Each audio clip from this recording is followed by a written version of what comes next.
It all started with a simple idea. A man named Richard Hollingshead Jr. wanted to make going to the movies easier for his mother. She found the seats in regular theaters uncomfortable. So he thought, why not watch from the comfort of your own car?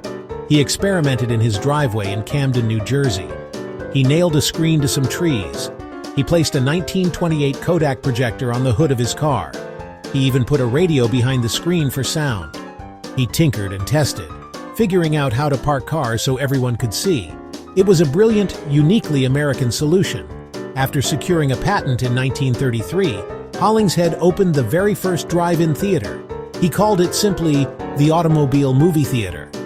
On June 6, 1933, the gates opened to the public. For just 25 cents per car and 25 cents per person, you could witness history. The first film shown was a comedy called Wives Beware. It wasn't a blockbuster, but honestly, the experience was the real star of the show. People were just captivated by this new way of seeing pictures. It blended two of America's greatest loves, the automobile and the movies. The drive-in was a game-changer for American families, especially in the post-war boom. Suddenly, a night at the movies wasn't a complicated affair that required babysitters or dressing up. You could just load everyone into the car and go. Kids falling asleep in the back seat in their pajamas, wrapped in their favorite blankets. Parents didn't have to worry about a crying baby disturbing other patrons. Your car was your own private viewing box, a little bubble of comfort and familiarity. Before the movie started, the grounds of the drive-in were like a community park. Kids would run around and play on the swing sets and merry-go-rounds. You'd see neighbors chatting between cars, sharing laughs and catching up. There was a palpable buzz of excitement in the air as dusk began to settle, and the sky turned from orange to deep blue. This pre-show ritual was just as much a part of the experience as the film itself. You were all there together, sharing the same patch of open land under the same canopy of stars. You'd hear the collective gasps during a scary movie, or the roar of laughter during a comedy echoing from the cars around you. The drive-in wasn't just a place to see a film, it was a place where a community gathered, a weekly ritual that brought people together for a few hours of pure, unadulterated joy. Let's be honest, the movies were only half the reason we went to the drive-in. The other half? The concession stand. That glowing beacon of hope, sending the irresistible aroma of freshly popped popcorn wafting through the rows of cars. Before the show, and especially during intermission, everyone would make the pilgrimage from their cars to that brightly lit building. The menu was a symphony of American comfort food. Hot dogs glistened on rolling grills, their scent mingling with that of sizzling cheeseburgers and French fries crisping up in hot oil. You could get giant, frosty mugs of root beer, creamy milkshakes, and boxes of candy that seemed impossibly large. And the popcorn, oh the popcorn! It was served in a cavernous cardboard box, slick with melted butter that you could smell from a mile away. Carrying that box back to the car, along with an armful of other treats, was a triumphant moment, a key part of the evening's ritual. Intermission was an event in itself, announced by dancing hot dogs and popcorn boxes on the giant screen, urging you to visit our snack bar. This was your chance to stretch your legs, run into friends, and most importantly, restock. The lines would be long, but no one seemed to mind. It was part of the fun. The chatter, the clanging of the cash register, the sizzle of the grill, it was the soundtrack of a perfect summer night. The concession stand wasn't just a place to buy food, it was the social center of the drive-in universe. The mechanics of the drive-in were a unique part of its charm. In the early days, giant speakers were placed near the screen, blasting the audio across the entire lot. Later, the iconic metal speaker box was invented. You'd park your car, roll down your window, hook that heavy, clunky device right onto the glass. You'd hear the crackle of the audio as it came to life, a tinny but somehow perfect sound that was exclusively the drive-in's own. Adjusting the volume knob, hearing the dialogue mix with the chirping of crickets, that was the authentic soundtrack of the experience.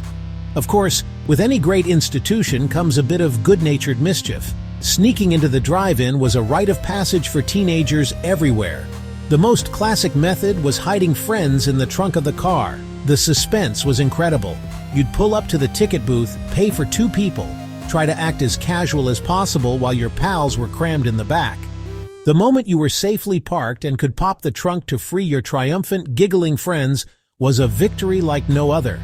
It was all part of the fun, a story to tell for years to come. The sights were just as memorable as the sounds. As the sun dipped below the horizon, hundreds of headlights would snake their way into the lot, leaving only the soft glow of the projection booth and the towering screen. Watching a movie under a vast star-filled sky was simply magical. For generations of teenagers, the drive-in was the ultimate date-night destination. It offered something incredibly special: privacy. You were out in public, surrounded by hundreds of other people, yet you were tucked away in your own little world. The front seat of a Chevy or a Ford became a private booth for two. It was the perfect setting for young love to blossom, away from the watchful eyes of parents. It was a place to get to know someone, a place to share secrets, a place to feel the thrill of a budding romance. The movie itself was often secondary. It was the soundtrack to an evening of holding hands and of nervously draping an arm over a shoulder. The darkness of the car, punctuated by the soft glow from the movie screen, created an intimate and magical atmosphere. It was in that cozy space that countless first kisses happened. The world outside the car would just melt away, and for a few moments, it was just the two of you. The faint sound of the movie from the speaker and the beating of your own hearts. These were simple, innocent moments, but they felt monumental. Even the fogging up of the windows on a cool night added to the romantic, secluded feeling.